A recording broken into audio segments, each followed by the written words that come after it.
Jory with Big Lots Barbecue. Today we're doing competition ribs. We got a competition next weekend, KCBS, so we're getting ready, so I thought we'd shoot a few videos. It's always good just to run through everything one more time. So I've got family down, good chance to feed them. So I'm going to cut this spare rib into a St. Louis rib, show you how we trim it, show what we do for the competition.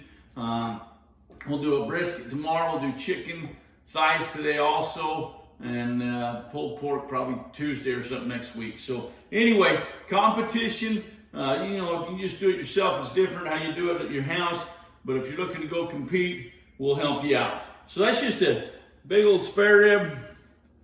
They have, 13, 14 bones. I don't know, 2, 4, 6, 8, 10, 11, 12. That one's got 13, it looks like. So first thing I'm gonna do is I'm gonna take this little flap off right there. We don't need that little, you just don't take that right down, get that out of our way, throw that off to the side. If you got it, if you know, this big hunk of fat right there, we'll trim a little bit of that. And so like I said, where it's competition, we're gonna be a lot more particular, obviously, on what we're doing. So I'm gonna take that off first. These aren't, see how angled they are? See these ribs? It's not a very good one. That's why I'm doing it for practice. I've got some good ones in there that will trim for St. Louis. But these ribs, I want them really straight for that competition. These are kind of on an angle, but to feed the clan, just check our cook time, make sure we're good. That's all right. This side I'm just gonna trim a little bit. There's just one hanging out there. So I'm just gonna give him a little shank.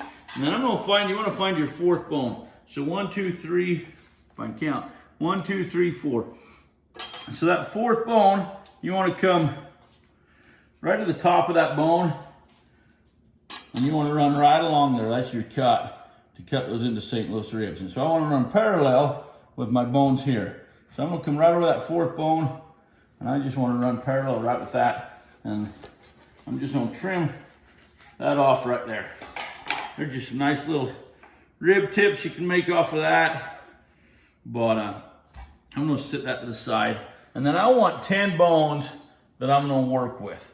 And so like I said, these aren't very straight. I would not use this for the competition, but it's perfect for us to eat and for me to show you and get a little just to practice. You want to make sure you're tuned in. So I'm going to take 10 bones. 1, 2, 3, 4, 5, 6, 7, 8, 9, 10.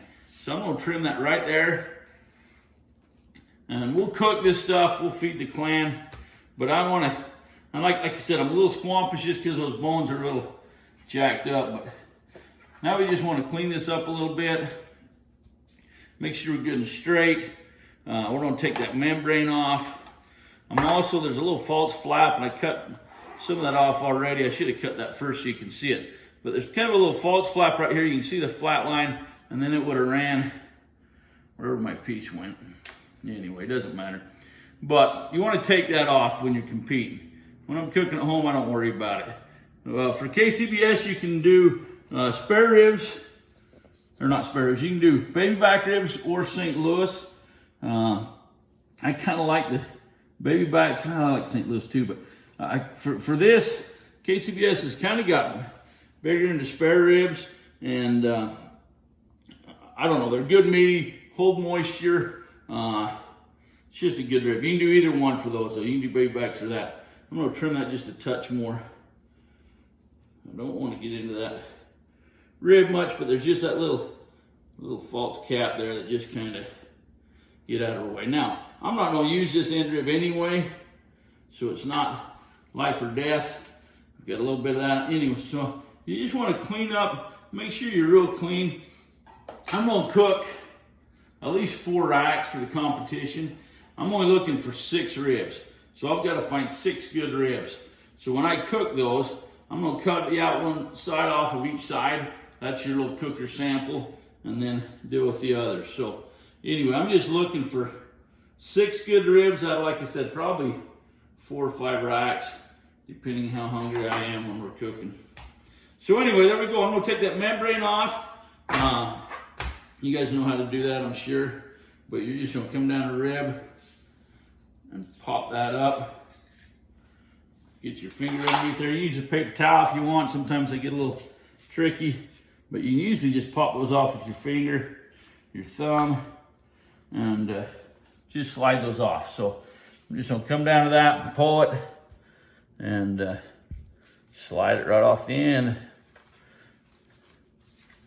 Maybe they're always harder when you film. When you don't film, they always come off easier, it seems like to me. Maybe that's just me. Grab me a paper towel, get a hold of that little puppy, and we're just gonna take him off. Okay, so, and like I said, I'm doing this for competition. All right, so we got the membrane off the back, we trimmed them up. Like I said, with competition, I'd have more lined up, just, it's not a very good rib, but anyway, we're looking time, taste, we want to get all that done, appearance. So I use a little bit of mustard. You can use whatever, it's just a touch of a binder. You're not going to get any really taste out of it later. It's just to hold that seasoning and help it set. Also, it helps me see when it's all yellow that I've got a good even coat of seasoning, which is important on competition. You can use whatever you want, dude. It's America, slap on that, whatever you want. You can not use it, whatever you want to do. But I'm just gonna mustard that a little bit, not a lot, just to try to get a nice thin layer on there. Okay, and then I'm just gonna come back and season that with my seasoning. Now you can season whatever you want at home. With competition, I've kind of put together what I like, and so obviously that's what I'm gonna do. It makes a difference. So I like this honey habanero. Honey habanero, I like that stuff. I'm trying to build layers, so that's my base layer. So I'm gonna take that, and I'm just gonna hit that whole thing with just a nice little even layer of honey habanero. So, go this way, it's a little easier. So anyway, I just wanna, like I said, you can kind of see the mustard helps me kind of make sure I get a good even. I don't wanna get too much in one spot where, you know, the judges, we're just giving them one bite. We gotta have a good bite through rib with great flavor.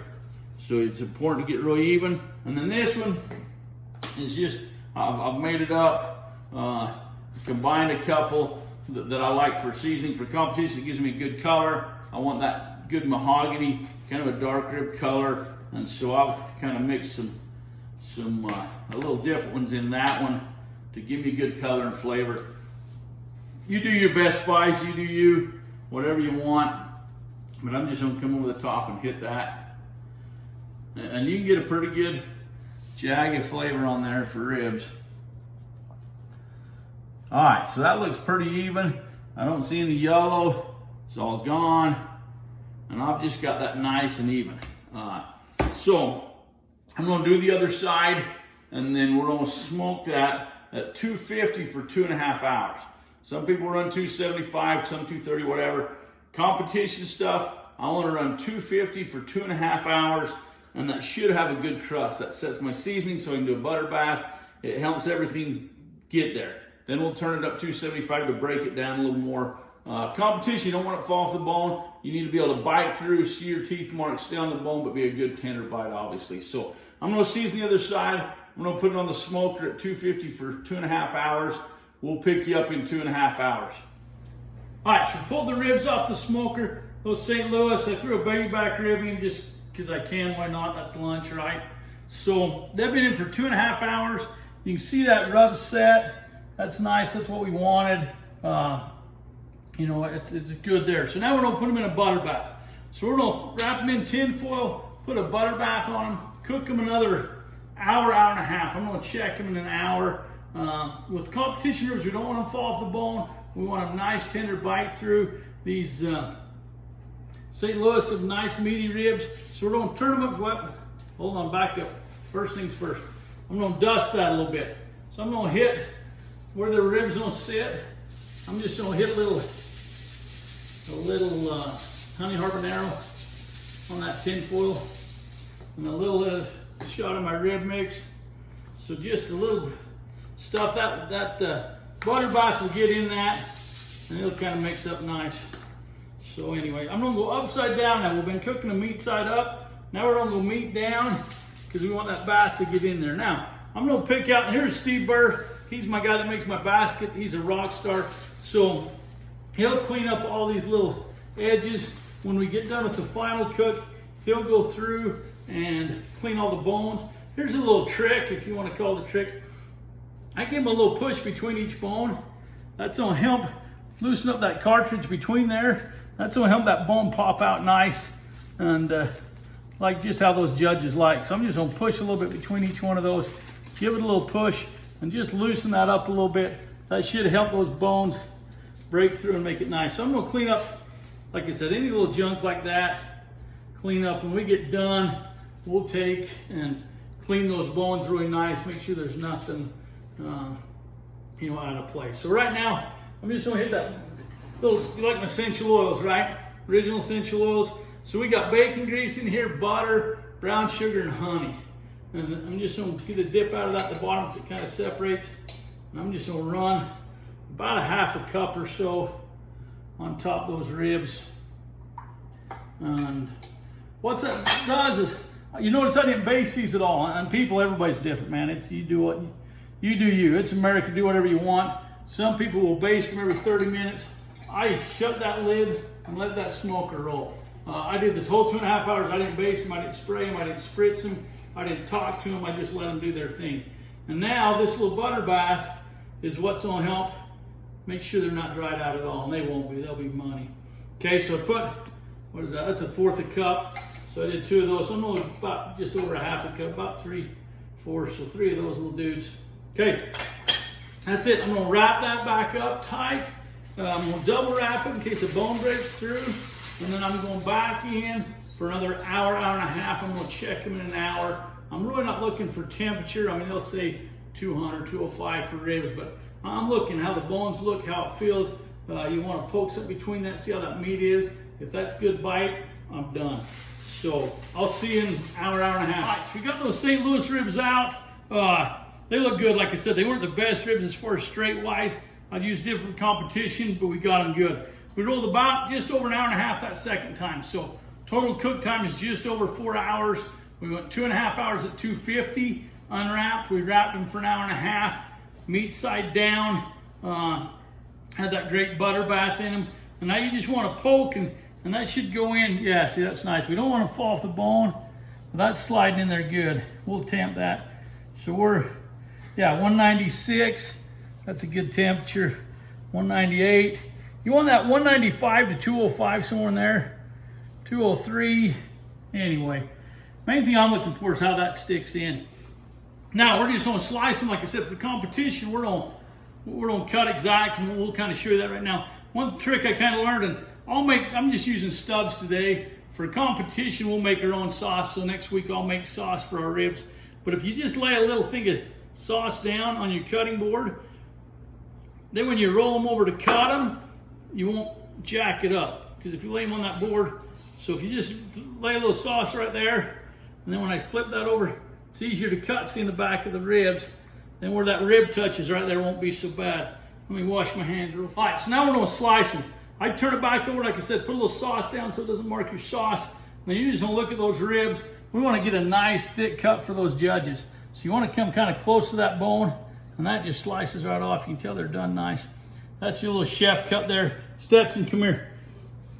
Stetson, he's my assistant chef. There's a couple bones right there.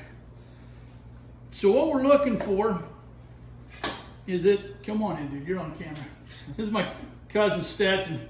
He's getting ready to head to Texas, so he'll get good barbecue. Not as good as this, but good. Yeah. So we want that rib to bite through and stay on the bone. So grab that thing, take a big old bite in the middle there. There you go. Woo! Woo, is that good? That's good. These are my best model yet. You're not supposed to take another bite until you're told. No, I'm kidding. So look, but show his bite there. I mean, it stayed on. It's not fall off the bone, which we don't want for competition. If I'm going falling off the bone, I'd cook it another 45 minutes. Have some more bites. Eat that thing. Is it good? Yeah. Yeah, it's good. All right. Good. So now I'm looking for my ribs, and I'm cutting against that other bone. So that gives me a nice big meat one right there. Right? See how big and a lot of meat on that is? You got one bite to make it happen. So this rib's kind of dead because I went right against it. So now I'm going to cut right against that rib again. Skip the next one and go wide one. Give them a little king cut. See, I got a big old fat spare rib there. I'm a little too wide on that one, but not for me. Anyway, there you go. I'm not going to teach you how to put them in a box. That's a different video, a different day, because that's Steve Burr, and he is off the hook at it. That's not my expertise. I'm good at eating, than sometimes cooking. So anyway, there's your competition ribs. Subscribe to us, follow us. We'll follow up to see how we did on that tournament. Unless we lose, then you won't hear any more. But if we win, you know we'll be back beating the drums. So we're cooking KCBS this coming weekend, and we'll have videos up for chicken and brisket and pork and everything we do out there that day. So there you are. There's your ribs. Here, you can't leave without me having some, huh? All right. That does not suck, dude. I could eat that all day. Good rib. Like I said, not fall off the bone. Wow. All right, you guys do whatever you want to do. Me and this rib are gonna do things. See ya, subscribe.